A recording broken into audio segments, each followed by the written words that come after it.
Sri Sai Satcharita, Chapter 34 Greatness of Udi, continued. 1. Doctor's nephew.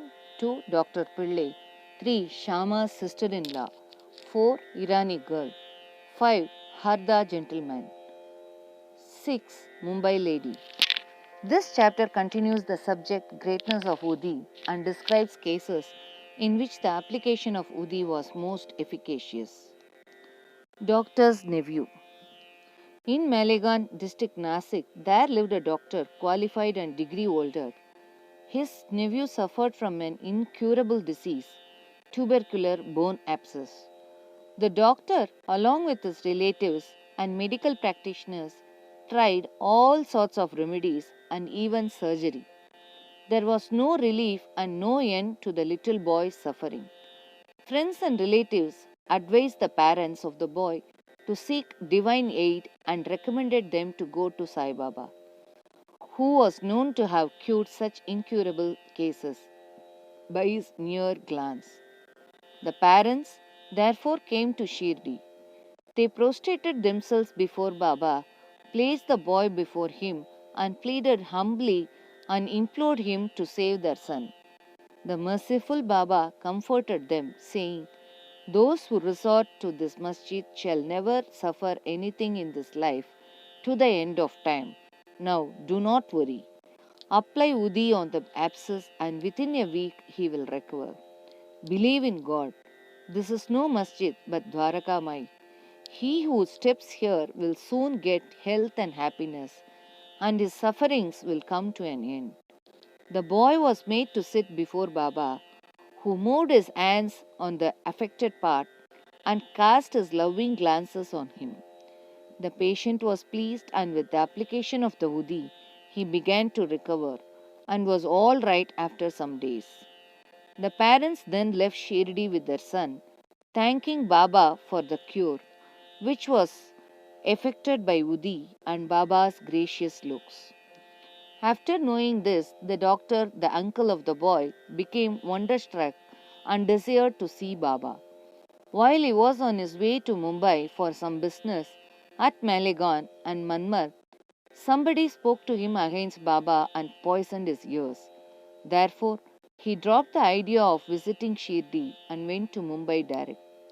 He wanted to spend the rest of his leave at Alibag, but at Mumbai he heard for 3 successive nights a voice, "Still you disbelieve me?" Then the doctor changed his mind and resolved to go to Shirdi. He had to attend to a case of infectious fever in Mumbai,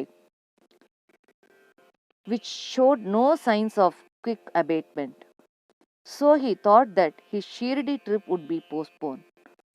He, however, proposed a test in his mind and said that if the patient gets all right by today, I will start for Shirdi tomorrow. The wonder is that exactly from the time when the determination was done, the fever began to abate and the temperature became normal. Then he went to Shirdi, as per his determination, took Baba's darshan and prostrated himself before him.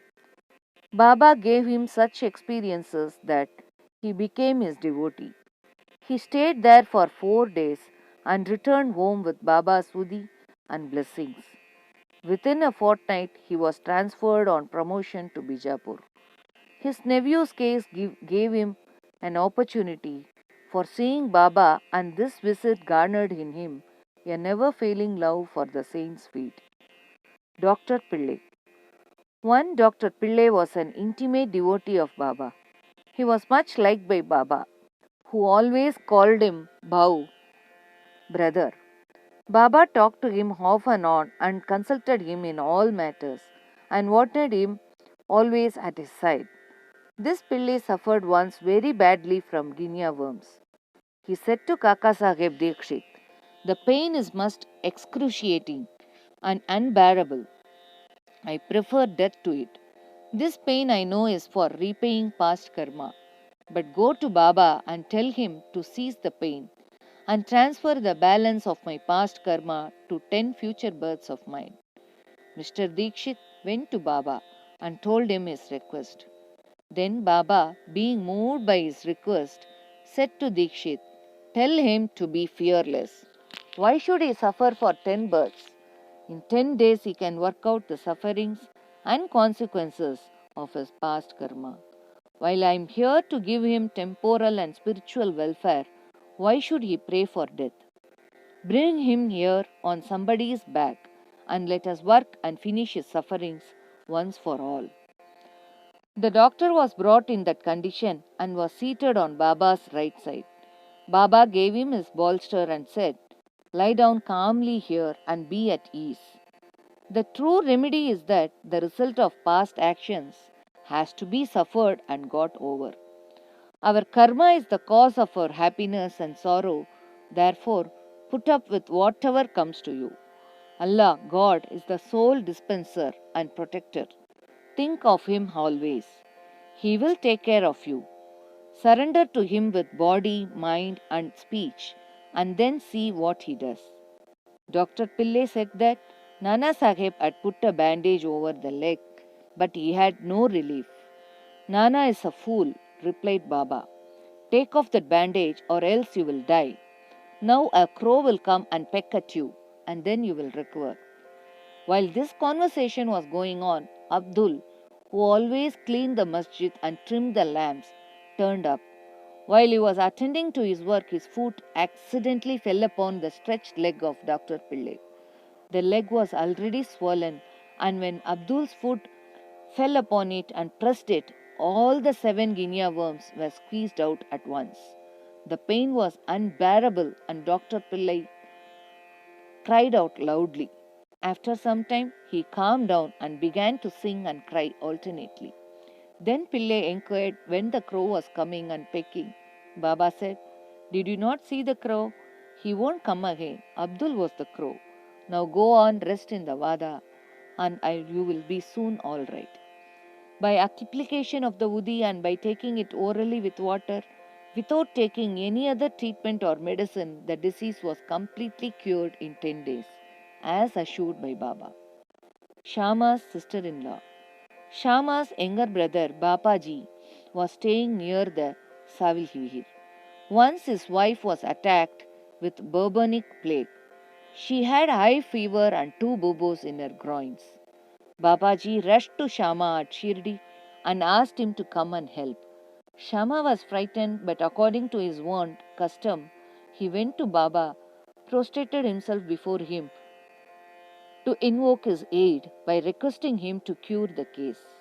He also asked his permission to go to his brother's house. Then Baba said, "Don't go there at this late hour. Send her the Udi. Why care for the fever and bubos? God is our Father. She will be all right easily. Do not go now. Go there in the morning and return immediately." Shama had full faith in Baba's Udi. It was sent with Babaji. It was applied on the bubos and some of it was mixed with water given to the patient for drinking. No sooner was it taken in, perspiration set in profusely, the fever abated, and the patient had a sound sleep. Next morning, Bapaji was surprised to see his wife all right, with no fever and no bubos. When Shama went there next morning with Baba's permission, he was also surprised to see her in the kitchen preparing tea. On questioning his brother, he learned that Baba's Udi cured her completely in one night. Then Shama realized the significance of Baba's words. Go there in the morning and return immediately. After taking tea, Shama returned and after saluting Baba, said, Deva, what is this play of yours? You first raise a storm and make us restless and then calm it down and comfort us. Baba replied, You see, mysterious is the path of action. Though I do nothing, they hold me responsible for the actions which take place on account of prarabdha, destiny. I am only their witness. The Lord is the sole doer and the inspirer.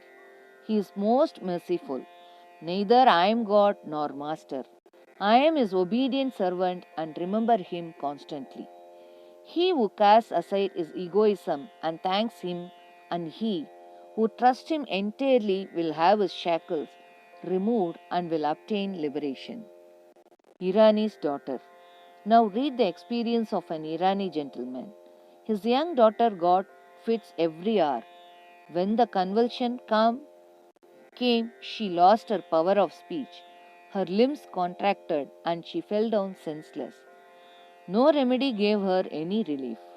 Some friend recommended Baba's Udi to her father and asked him to get it from Kaka Sahib Dikshit at Ville Parle, suburb of Mumbai.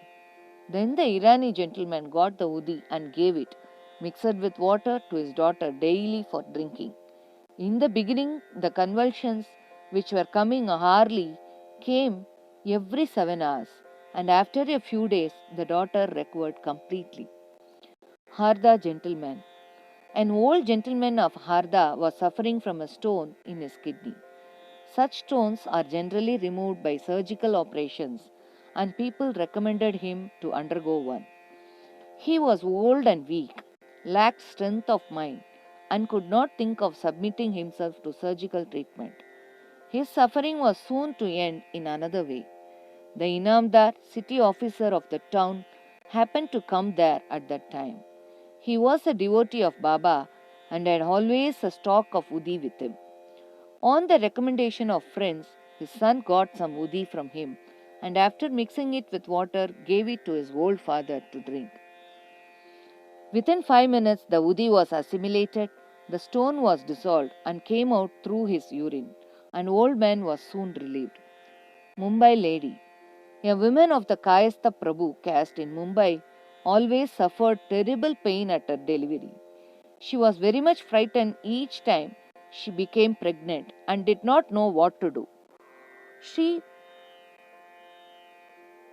Rama Maruti of Kalyan, who was a devotee of Baba, advised her husband to take her to Shirdi. When she next became pregnant, both husband and wife came to Shirdi, stayed there for some months, and worshipped Baba. After some time, the hour of delivery came, and as usual, there was obstruction in the passage from the womb.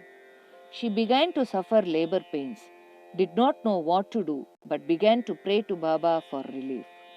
In the meantime, some neighboring women turned up and after invoking Baba's aid, gave her Udi mixture to drink. In 5 minutes, the woman delivered safely and painlessly. The issue was stillborn according to its fate by the mother who got rid of